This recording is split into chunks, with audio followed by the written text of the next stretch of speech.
అందరికీ నమస్కారం. ఈరోజు teacher eligibility test paper 2 Telugu విషయంలో ఛందస్సుకు సంబంధించినటువంటి విషయాలను అధ్యయనం చేద్దాం. ఛందస్సు అంటే పద్యాల యొక్క లక్షణాలను, అసలు పద్యం ఎట్లా రాయాలో ఆ విధి విధానాలను అన్నీ కూడా తెలిపేదన్నమాట ఛందస్సు.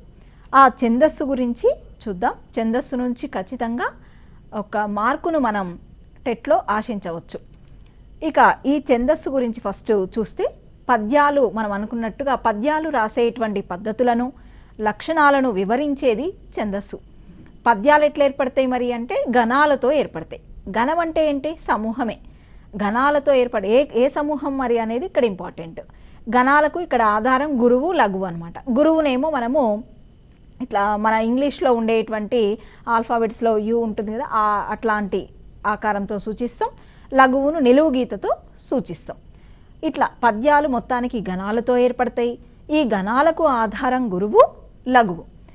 ఈ గురువు లఘువులకు సంబంధించి అంటే ఇవి ఎట్లా పలకబడతాయి అంటే, చేతివేళ్లను మామూలుగా ఇట్లా మనం చిటికే అంటాం కదా, చిటికే వేసేటువంటి కాలంని మాత్ర అంటాం తెలుగులో.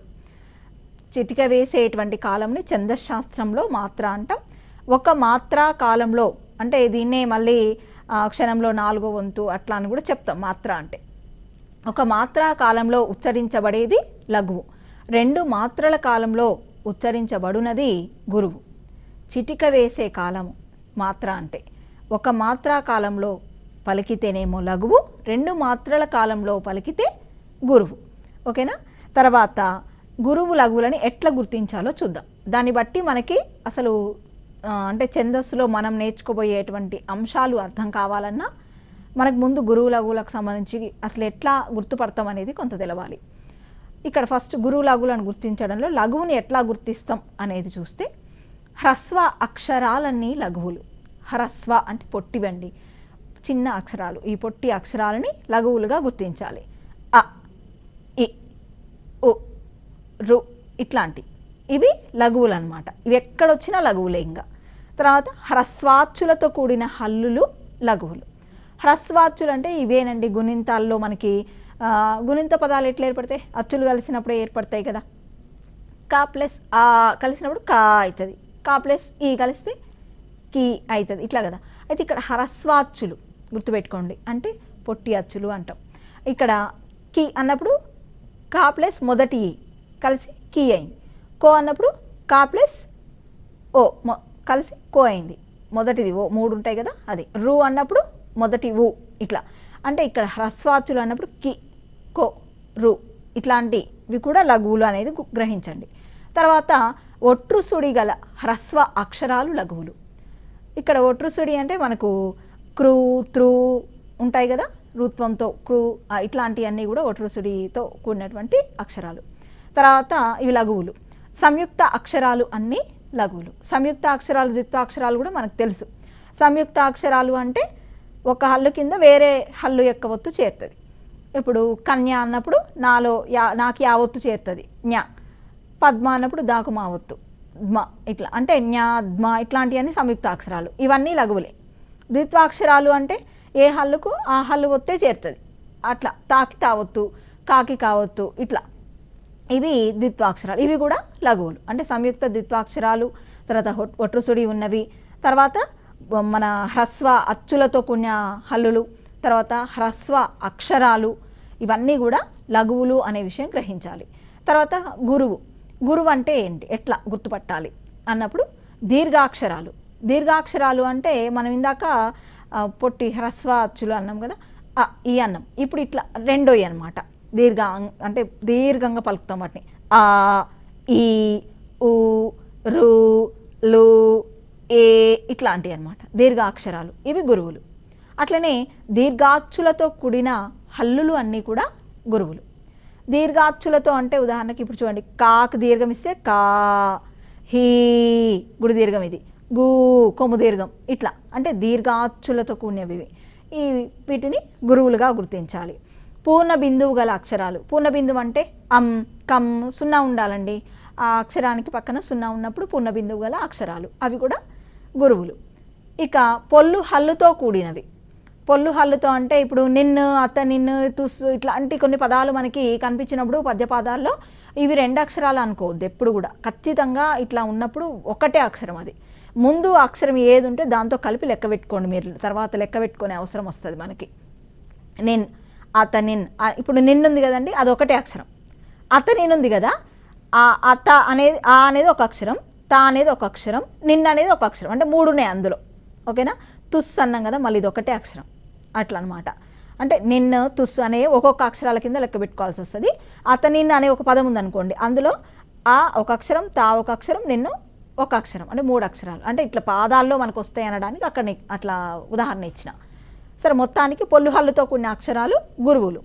తర్వాత ఐ ఔలతో కూడిన అక్షరాలు. ఐ ఔలతో జై, కౌ, గౌ, బై ఇట్లా అంటే ఐ ఔలతో కూడినాయి అనమాట ఇవి గురువులు. ఇక ద్విత్వాక్షరమునకు ముందున్న అక్షరాలు గురువులు. అట్లనే సంయుక్తాక్షరానికి ముందున్నటువంటి అక్షరాలు కూడా గురువులు. ఇక్కడ చూడండి, ద్విత్వాక్షరం అంటే మనకు తెలుసు, సంయుక్తాక్షరాలు మనకు తెలుసు. అమ్మ అన్నప్పుడు ద్విత్వం కదా, మాకు మా వస్తుంది కాబట్టి దానికి ముందున్నది ఏమవుతుంది, గురువు అవుతుంది. మనం ఇందాక అనుకున్నాం ద్విత్వ సంయుక్త అక్షరాలు లఘువులు, వాటి ముందున్నవి మాత్రం గురువులు. ఇది గుర్తుపెట్టుకోవాలి. ద్విత్వ సంయుక్తాలు లఘువులు, వాటికి ముందున్నవి గురువులు. ఆ తర్వాత కన్యా పుష్పలో కూడా న్యాకు ముందు కా ఉంది కదా, అది గురువు అవుతుంది. పుష్పలో ష్ప అనే దానికి ముందున్నది పూ కదా, అది గురువు అవుతుంది. ఇట్లా గురువుల్ని గుర్తుపట్టాలి. విసర్గతో కూడిన ఇవి రూల్స్ అనమాట. అంటే మనం పద్యాన్ని గుర్తుపట్టడానికి లేకపోతే పద్యం రాయాలన్నా కూడా మనకి ఈ ఛందస్సు, ఈ విజ్ఞానం అంతా ఉన్నప్పుడే మనము చేయగలుగుతాం, రాయగలుగుతాం. ఇక్కడ విసర్గతో కూడిన అక్షరాలు. దుఃఖం అంటాం, దుఃఖం అన్నప్పుడు దూకు విసర్గ ఉంది కదా, అట్లా అనమాట. విసర్గతో కూడిన అక్షరాలు, ఆ 2 చుక్కలు ఉన్నది గుర్తుని మనం విసర్గ అంటాం. ఇవన్నీ కూడా గురువులు. ఈ ప్రాథమికమైనటువంటి అవగాహన మనకున్నప్పుడు మనము సులభంగా ఘన విభజన చేసుకొని గుర్తుపట్టవచ్చు. అది ఏ పద్యపాదము, దేనికి సంబంధించినటువంటి పద్యము, ఛందస్సు పరంగా మనకు బిట్ వచ్చినప్పుడు మనం రాయగలుగుతాం.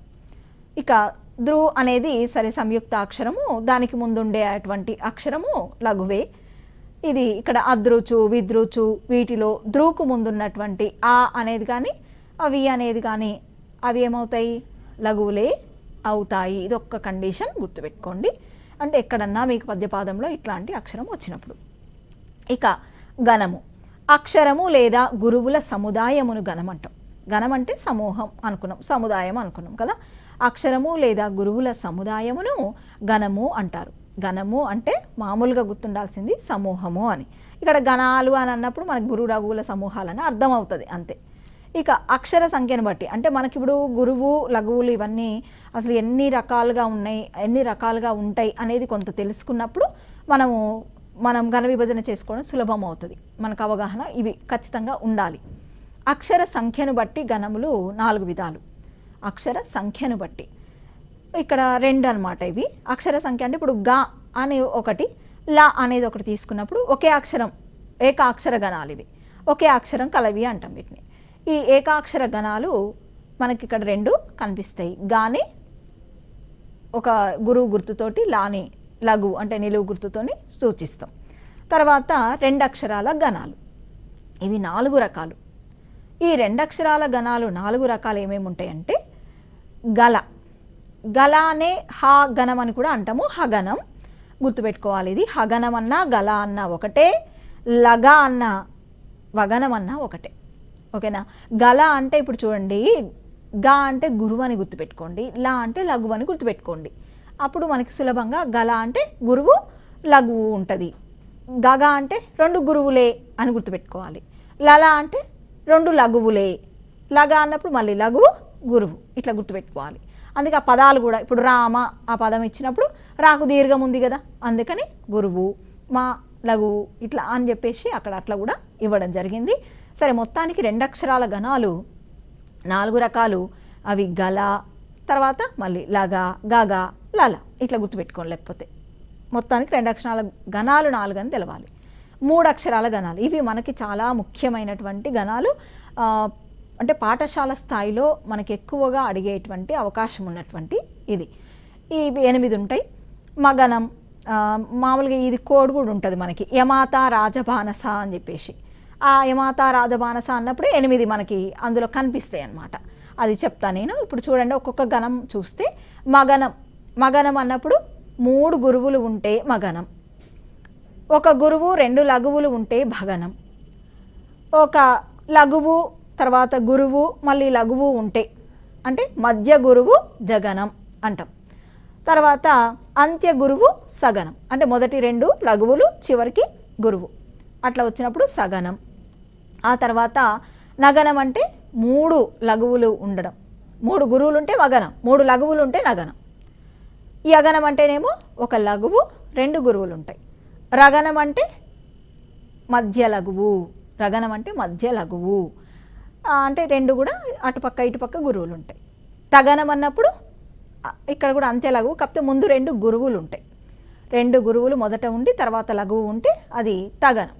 దీన్ని గుర్తుపెట్టుకోవడానికి మనకి కోడు చిన్నప్పటి నుంచి మనం అనుకుంటుందే బాగా అందరికీ నోటికి వచ్చు అనుకుంటా, యమాత రాజమానస లగం. ఇది ఏంటంటే ఇక్కడ దీర్ఘాలు పెట్టడానికి, అంటే మనము చదవడానికి మనకి ఒక్కొండ గుర్తులు బండ గుర్తులు అని సైకాలజీలో చదువుతూ ఉంటాం. అంటే మనకు ఒక విషయం గుర్తుపెట్టుకోవడానికి మనం కొన్ని గుర్తులను ఏర్పరచుకుంటూ ఉంటాం. ఆ గుర్తుల ఆధారంగా మనకు ఆ విషయం అంతా గుర్తొస్తూ ఉంటుంది. అట్లా ఇక్కడ కూడా యమాత అట్లా దీర్ఘాలు రాసుకోవటం వల్ల పలకడానికి సులభమవుతుంది ఒకటి. రెండోది దాని గణం తెలుసు, అంటే అది గురువా లఘువా అనేది కూడా మనం గుర్తించగలుగుతాం. ఇప్పుడు యా ఉందనుకోండి, అది లఘువు, అక్కడ దాని రూపాన్ని బట్టి. మాకు దీర్ఘం రాసినాం కదా గురువు, తాకు దీర్ఘం ఉంది కదా గురువు, రాకు దీర్ఘం ఉంది కదా గురువు. జా అన్నం, జా అంటే దానికి దీర్ఘం లేదు కదా లఘువు. భా అంటే దీర్ఘం ఉంది కదా అక్కడ కాబట్టి గురువు. నా అంటే దీర్ఘం రాసుకోలే కాబట్టి లఘువు. సా అంటే లఘువు, లా లఘువు, గమ్ అన్నం కాబట్టి గురువు. ఇక్కడ ఇట్లా రాసుకోవాలి. యమాత రాజమానస లగం అన్నప్పుడు అవన్నీ మనము పైన రాసుకున్నప్పుడు ఈ గణాలను గుర్తించడం, అంటే అది యగనమా లేకపోతే మగనమా దేనికి సంబంధించింది అనేది మనము చాలా సులభంగా గుర్తించగలుగుతాం అన్నమాట. తర్వాత 4 అక్షరాల గణాలు కూడా ఉంటాయి మనకి, అవి 3 ఉంటాయి. ఇవి కూడా ఎందుకు అంటే సరే పేపర్ 2 మనం రాయబోయేటువంటి పరీక్ష కాబట్టి పేపర్ 2 రాసే వాళ్ళకి మనకు పాఠ్యపుస్తకాలలో సీసము, కందము, తర్వాత ఆటవెలది, తేటగీతి ఇట్లాంటి పద్యాలకు సంబంధించినటువంటి వివరణలు కూడా ఇవ్వడం జరిగింది పాఠ్యాంశాల చివర. తప్పనిసరిగా మనం ఆ రూల్స్ చదువుకోవాల్సి ఉంటుంది. సరే ఘన విభజన కూడా నేర్చుకోవాల్సిన అవసరం ఉంది. ఒకవేళ పాదమే ఇచ్చి చేయమని అన్నప్పుడు లేదా ఒక పద్యపాదం ఇచ్చి ఇది ఏ పద్యం అని అడిగే అవకాశాలు ఉంటాయి కాబట్టి ఈ గణాలన్నీ కూడా, అంటే ఈ 3 అక్షరాల గణాలే కాకుండా 4 అక్షరాల గణాల మీద కూడా, ఇంద్రగణాల మీద కూడా ఇట్లాంటి కొంత అవగాహన అనేది అవసరం అన్నమాట. ఇక్కడ 4 అక్షరాల గణాలు 3 ఉంటాయి. అవి నలము, నగము, సలము. నలము అన్నప్పుడు సులభం అండి గుర్తుపెట్టుకోవడం. నగనం 3 లఘువులు, దానికి లా అన్నం కదా, ఇంకొక లఘువు పెట్టుకోండి, 4 అక్షరాలు అన్నం కాబట్టి. నలము అన్నప్పుడు నల, ము అనేది ఊరికే మన పలకడానికి సౌలభ్యం కోసం అక్కడ అంతే. నల అన్నప్పుడు 3 లఘువులు, ఇంకో లఘువు వచ్చింది, 4 అక్షరాలు. తర్వాత నగము అన్నప్పుడు మళ్ళీ 3 లఘువులు, ఒక గురువు వచ్చింది నగము. సలము అన్నప్పుడు సగనము, మళ్ళీ లఘువు వస్తుంది. సగనం అంటే ఏంది, చివర గురువు ఉండడమే కదా, కాబట్టి 2 లఘువులు, ఒక గురువు, మళ్ళీ లా ఉంది కాబట్టి ఒక లఘువు. ఇట్లా అంటే ఇవి మొత్తానికి 3. ఆ తర్వాత గణములు లక్షణాలను బట్టి 3 విభాగాలుగా విభజించారు. సూర్యగణములు, ఇంద్రగణములు, చంద్రగణములు. సరే చంద్రగణముల యొక్క ప్రస్తావన మనకి అంతగా ఇక్కడ అవసరము తక్కువగా ఉంటుంది, కానీ సూర్య ఇంద్రగణాలు అయితే మనకు ఖచ్చితంగా తెలిసి ఉండాలి. సూర్యగణములు 2, ఒకటి గలం, ఇంకొకటి నగనం. మనకి ఇదివరకు వచ్చినవే ఇవి. మనకు గలం ఎక్కడొచ్చింది, 2 అక్షరాల గణాల్లో మనకు వచ్చేసింది. అది మళ్ళీ సూర్యగణాల్లో మనం పరిగణిస్తాం గలం, ఓకేనా. తర్వాత నగనం, ఈ 3 లఘువులు ఉంటాయి. నగనము, గలం అంటేనేమో గురువు, లఘువు ఉంటుంది. ఇవి 2 కలిపి సూర్యగణాలు అంటాం మనం. ఇక ఇంద్రగణాలు, ఇంద్రగణాలు 6 ఉంటాయి మనకి. ఇంద్రగణాల్లో 6లో మొదట మళ్ళీ మనకు ఇందాక వచ్చినాయి కదా 3 అక్షరాల 4 అక్షరాల గణాలు అని చెప్పేసి, నలము, నగము, సలము అని ఆ 4 అక్షరాల గణాలు ఈడబెట్టేసుకోండి 3 ఇంద్రగణాల్లో. నలము అన్నప్పుడు 4 లఘువులు, నగము అన్నప్పుడు 3 లఘువులు, ఒక గురువు. సలము అన్నప్పుడు 2 లఘువులు, గురువు, మళ్ళీ లఘువు, సలము. దీంతో పాటు ఇంకా 3 ఉంటాయి. ఏముంటాయి అంటే 3 అక్షరాల గణాలు మనం 8 అని నేర్చుకున్నాం. ఆ 3 అక్షరాల గణాలలో భరత గుర్తుపెట్టుకోండి. భగనం, రగనం, తగనం. ఓకేనా? నలము, నగము, సలము, భరత ఇట్లా గుర్తుపెట్టుకోండి ఒక కోడ్. అప్పుడు మనకి నలము, నగము, సలము ఈ 3 గుర్తుంటాయి. భరత అన్నప్పుడు ఓహో బగనం, రగనం, తగనం ఇట్లా గుర్తుంటుంది. బగనం అంటే మీకు గురువు 2 లఘువులు, తగనం అంటే 2 గురువులు 1 లఘువు, రగనం అన్నప్పుడు మధ్య లఘువు, మధ్య గురువు ఇట్లా గుర్తుకు వచ్చేస్తాయి. సరిగా చంద్రగణాలు 14 ఉంటాయి. ప్రస్తుతం మనము అంత డెప్త్కు వెళ్ళాం, కానీ ఇంద్రగణాల వరకు అయితే మీకు ఖచ్చితంగా తెలిసి ఉండాల్సిందే. ఇక యతి, ప్రాస, ప్రాసయతి ఇట్లాంటి కొన్ని అంశాలను కూడా మనం తెలుసుకోవాలి. యతి అంటే పద్యమునందలి పాదాలలోని మొదటి అక్షరమునికి యతి అని పేరు. పద్యమునందలి ఇప్పుడు పాదాలు ఉంటాయండి, పద్యంలో 4 పాదాలు ఉన్నాయి. 4 పాదాలలో మొదటి అక్షరం ఉంది కదా, అది యతి. పద్యమునందు పాదాలలో మొదటి అక్షరము యతి. తర్వాత యతి మైత్రి. ఇక్కడ ముఖ్యంగా మనము ఉత్పలమాల, చంపకమాల ఇట్లాంటివి చెప్పుకునేటప్పుడు కూడా అనుకుంటాం 1 నుంచి 10వ స్థానానికి యతి స్థానం, 1 నుంచి 11వ స్థానానికి యతి స్థానం ఇట్లా చెప్తూ ఉంటాం. ఏంటి యతి మైత్రి ఉంటుంది అని చెప్తాం. ఏంటి యతి మైత్రి అన్నప్పుడు ఇప్పుడు ప్రతి పాదంలో కూడా మొదటి అక్షరముతో సమానమైనటువంటి అక్షరం అన్నమాట. అది ఎక్కడుంటుంది అంటే పాదంలో ఒక స్థానం, ఏదో ఒక స్థానంలో వస్తుంది. ఒక స్థానం, మిశ్రమ స్థానం అంటాం దాన్ని. అట్లా అది అచ్చుల మైత్రి కావచ్చు, లేకపోతే హల్లుల మైత్రి కావచ్చు. ఇట్లా లేకపోతే 2 కావచ్చు, ఏదైనా. యతి మైత్రి గల స్థానాన్ని యతి స్థానం అంటాం అంతే. అంటే మొదటి అక్షరం యతి కదా, దానికి సమానమైనటువంటి అక్షరము పద్యపాదంలో ఒక చోట వస్తుంది. వాటికి రెండిటికి ఉన్నటువంటి స్నేహాన్ని యతి మైత్రి అంటాం, అది గుర్తుపెట్టుకోండి. ఇక ప్రాస 2వ అక్షరం, పద్యపాదంలోని 2వ అక్షరాన్ని ప్రాస అంటారు, ఇది గుర్తుపెట్టుకోండి. పద్యపాదంలోని మొదటి అక్షరం యతి, 2వ అక్షరం ప్రాస. 2వ అక్షరం ప్రాస కదా, మరి ప్రాస నియమం అంటారు. ప్రాస నియమం అంటే ఇప్పుడు పద్యంలో 4 పాదాలు ఉన్నాయి కదా, 4 పాదాలలో కూడా 2వ అక్షరము సేమ్ ఉంటుంది అన్నమాట.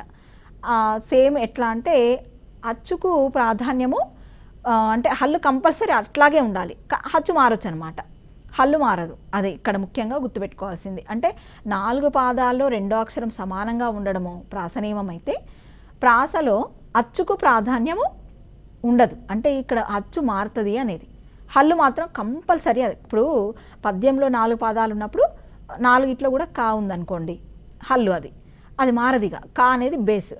కాకి సంబంధించి కా ఉండొచ్చు, అంటే 2వ అక్షరంగా, కీ ఉండొచ్చు, కు ఉండొచ్చు, ఏదైనా ఉండొచ్చు. అంటే కు అంటే అచ్చులు మారుతున్నాయి, అక్కడ గుణింతం మారుతుంది అని అట్లా గుర్తుపెట్టుకోండి.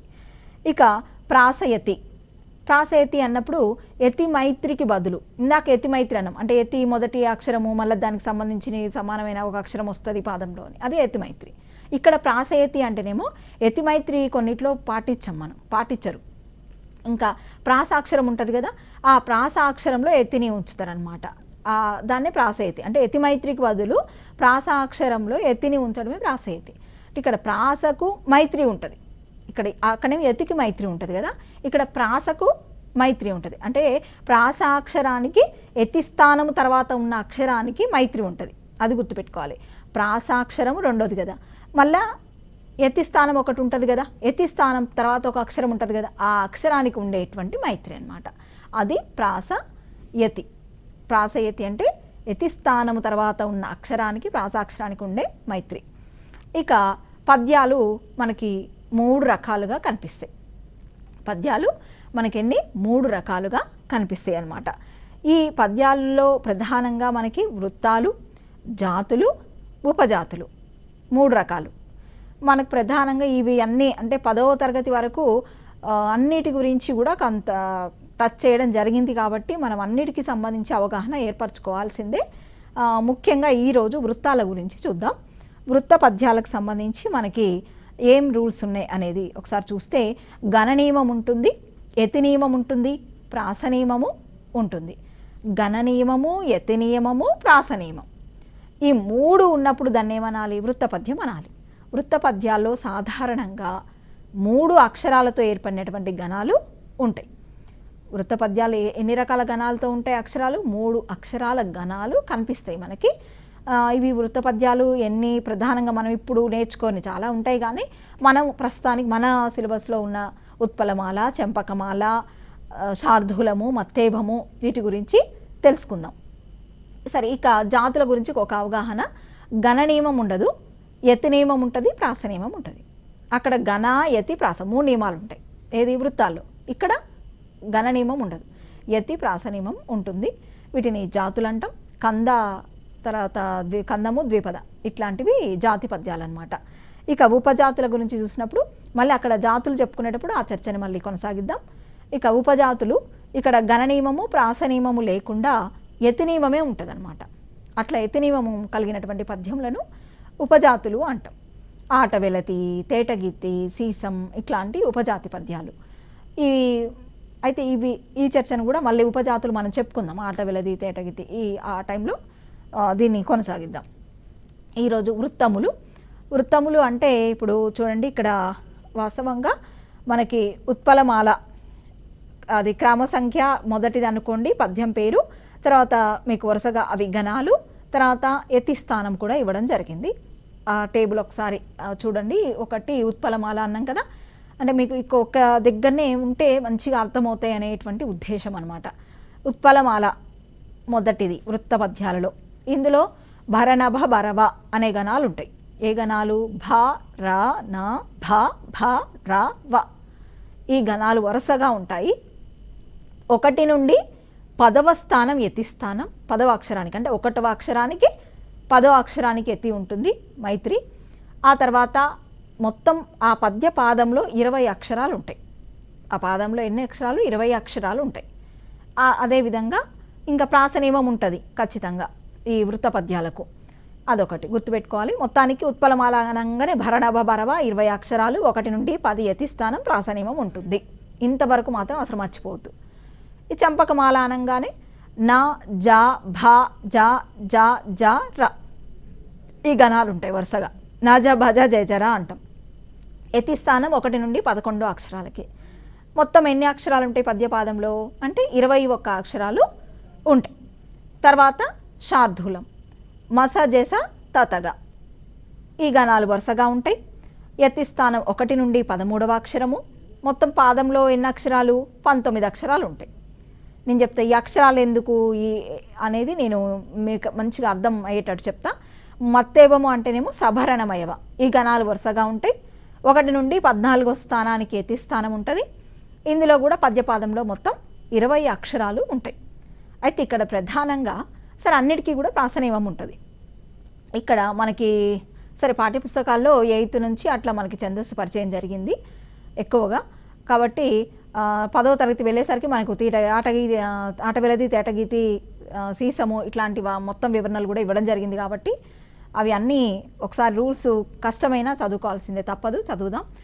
ఇక ఇప్పుడు ఉత్పలమాలకు సంబంధించి ఇక్కడ భరణభ, భరవ 20 అక్షరాలు అన్నాం కదా. ఒక పాదము తీసుకున్నప్పుడు ఏం లేదు, ఇక్కడ అక్షరాల సంఖ్య ఏంది అని అంటే ఉత్పలమాలలో 20, చంపకమాలలో 21, శార్దూలం 19, మత్తేబం 20 ఇట్లనే గుర్తుపెట్టుకోండి.